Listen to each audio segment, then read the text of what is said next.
E Rafa, quando a gente fala de Saul, né? Porque eu achei bem interessante que a primeira temporada mostrou um pouquinho como que era Israel antes do primeiro rei, né?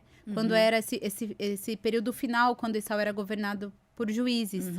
Então, deu um panorama para a gente entender melhor como que era a parte política, cultural, espiritual daquela nação, né? E aí, na segunda temporada, a gente viu a ascensão de Saul. Então, naquela época, Deus era o rei do povo, né? Exato. Eu acho muito interessante, porque, na verdade, essa é a história de um povo, né? É a evolução desse povo, que vem lá de trás, que nós já vimos novelas na Record sobre isso, e eles chegam nesse ponto que é como se eles tivessem se cansado da maneira como a nação era governada por Deus, basicamente, né? E porque não era um juiz, um rei geralmente é assim, o rei, o filho dele, o neto dele, assim, o juiz não era assim, né? O juiz eram pessoas que eram levantadas por Deus dependendo de uma situação de necessidade. Então, nós tivemos vários juízes. Isso, de certa forma, trazia para as pessoas que não estavam satisfeitas com esse modo de liderança uma instabilidade, uma insegurança. Então, eles chegaram nesse ponto que disseram, basta, a gente quer ser, que esse é um ponto tão crucial na história, a gente quer ser como as outras nações, sendo que o principal da nação de Israel era esse diferencial, né? Que eles não tinham um homem para reinar sobre eles, eles tinham Deus, e eles quiseram se comparar às outras nações, causado também pelo que a gente viu na primeira temporada, né? Que o juiz, os filhos do juiz estavam cometendo aquela atrocidade de roubar as ofertas, né? De cometer vários pecados, então cansaram-se. Depois vieram os filhos de Samuel, né? E repetiram um pouco esse erro. Chega, nós queremos um rei. Um rei. E para quem não acompanhou, né, as duas primeiras temporadas, ainda tem um tempo até a estreia, Sim. né? Então a pessoa pode correr no Play Plus e assistir os episódios. Mas a gente, para fazer um compilado, né? Na primeira temporada a gente viu, né, como você falou, a corrupção dos filhos de Eli. E ele morre também. Os filhos morrem, né? E depois ele morre também, né? E aí Samuel é levantado por Deus ali, né? Ele passa todas aquelas dificuldades, mas ele segue firme nesse propósito até o fim, na verdade. Até o fim. Porque a gente vê essa diferença, porque os filhos de Samuel também se corrompem. A gente também viu aí pulando aí pra segunda temporada, só que ele reage de forma diferente de Eli. Exatamente. Né? Esse foi o diferencial, né? Você vê que com Eli não teve jeito. Ele teve que morrer, porque ele viu tudo aquilo acontecendo, Deus alertou ele e ele não fez nada, sabe? E Samuel, a gente deixou bem claro, ele não sabia. Os filhos estavam fazendo isso, quer dizer, eles estavam tendo a função de juiz em outro lugar, num lugar diferente de Samuel. Quando essa notícia veio até Samuel, que os filhos estavam fazendo isso, aceitando suborno, né, para julgar favoravelmente para quem pedisse, ele fez algo a respeito. Então, você vê que ele não foi removido, porque diante de Deus ele estava correto diante de Deus, né, os filhos que erraram. Mas é uma história muito triste, sabe? Foi bem triste, porque assim, isso é uma... Quando você lê na Bíblia a história de Samuel, o início de Samuel, tem aquela parte muito bonita, né? Que a Ana, que era estéril, era provocada pela Penina e tal. E ela pede a Deus esse filho, e Deus não só dá um filho, mas dá um filho especial, né? Que foi Samuel. Então a gente vê esse momento legal, mas era como Israel estava, era muito triste. Então, você pensa, Deus fez uma promessa a Abraão, que a gente viu em Gênesis, né? Que a mulher dele também era estéril, que ia fazer dele uma grande nação. E Deus cumpriu com a palavra dele, né? Abraão, que era um só, se tornou uma grande nação. Essa nação ficou escravizada no Egito por muitos anos. Deus salvou essa nação, trouxe esse povo, milhões de pessoas, de volta para Israel. E sempre cuidou desse povo. Tudo que o povo precisava, Deus sempre fez. Então, você vê uma coisa bem marcante que eu achei, uma das mais marcantes na primeira temporada, foi aquela batalha dos raios, que foi bem no final, que Israel não tinha como vencer a batalha. Sim. É impossível, né? Contra os filisteus, não tinha como. E Deus lutou por eles, provando mais uma vez, eu sempre vou cuidar de vocês. Do que vocês precisarem, eu sempre vou cuidar. O que eu quero é que vocês me ouçam, que vocês fiquem perto de mim, que nós estejamos próximos, que era o objetivo do tabernáculo, que eu achei legal na temporada, que a gente pôde mostrar o que é isso, né? Isso pode ser muito confuso para as pessoas que leem. Nada mais era do que Deus, uma demonstração de Deus, de falar assim, olha, eu vou habitar no meio de vocês, eu quero estar no meio de vocês. Então, assim, todo o tempo Deus mostrando, eu vou dar tudo que vocês precisam. Depois de tudo isso que Deus fez, o povo simplesmente fala, não, a gente quer um rei. A gente não quer, basicamente disseram, a gente não quer mais Deus governando sobre nós. Nós queremos, com todas as palavras eles falaram, né? Nós queremos ser como as outras nações, sendo que Israel era especial, era diferenciado. E os povos ao redor sabiam disso. Tipo assim, ninguém mexe com Israel, porque Deus defende eles. Todo mundo sabia que Deus abriu o Mar Vermelho, todo mundo sabia desse povo. Então, quer dizer, eles eram especiais, e eles quiseram se comparar, eles quiseram ser iguais. E é uma coisa muito interessante também, que eu super curto, quer dizer, eu curto tudo, gente, óbvio, em Reis. É que as pessoas têm essa ideia errada, inclusive sobre a próxima temporada, porque eu recebo muitas perguntas a respeito disso, sobre aquela coisa de palácio, sabe? E roupas, e muito medieval. Quando, na verdade, o que aconteceu foi o que a gente mostrou em Reis. Eles não tinham armaduras, eles não tinham rei, eles não tinham exército, porque eles não precisavam nada disso. As armas eram precárias, mas eles não precisavam porque Deus defendia eles. E eles viam isso nas outras nações. Os filisteus, por exemplo, né, que eram muito tecnológicos, muito avançados para a época. Eles não tinham aparência, né? Eles tinham fama, né, desse povo que era cuidado por Deus, mas eles não tinham ostentação, sabe? Eles não tinham rei para chamar de seu, eles não tinham um exército estruturado, com aquelas lindas armaduras, eles não tinham palácio, eles não tinham nada disso.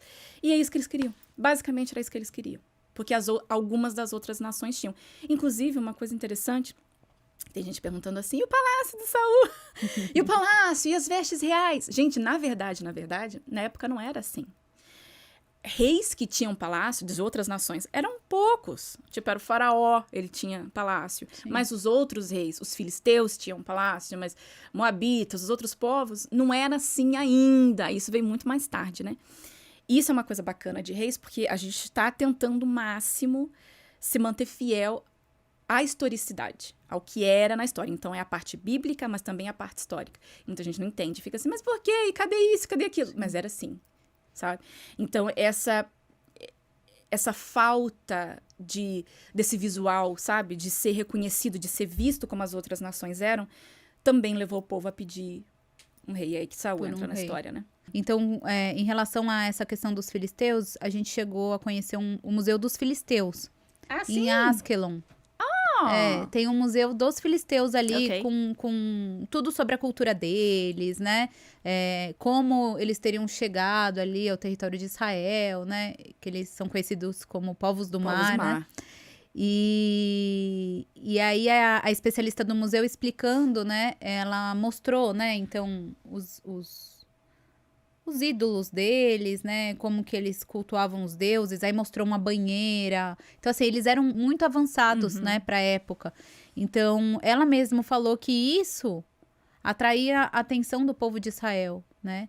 E eles não criam em um Deus único. Eles criam em vários deuses, né? Então, Deus era casado, era Deus da fertilidade, era o Deus, né? De tudo ali, né? Tinha Deus pra tudo, né? Fora que a gente vê isso repetir muitas vezes na história de Israel. Além disso, que é muito interessante, né? Os outros povos, não só os filisteus, mas também os filisteus, eles adotavam crenças em deuses de acordo com o que eles gostavam. Então, assim, eu gosto de promiscuidade. Qual é o Deus que incentiva isso? Ah, esse Deus? Então, eu vou ser devota a esse Deus. Sim. Não tinha regras, entende? Não tinha regras. As regras com os deuses eram oferendas, então tinha festas a esses deuses, tinham certas oferendas que você tinha que dar. Fora isso, cara, vive a tua vida como você quiser. Você quer trair tua mulher, você quer trair... Sabe, você quer fazer o que você quiser? Vai e faz. Israel, não. Quer dizer, existia esse comprometimento, né, entre o povo e Deus. Quando eles saíram do Egito, Deus deu os 10 mandamentos.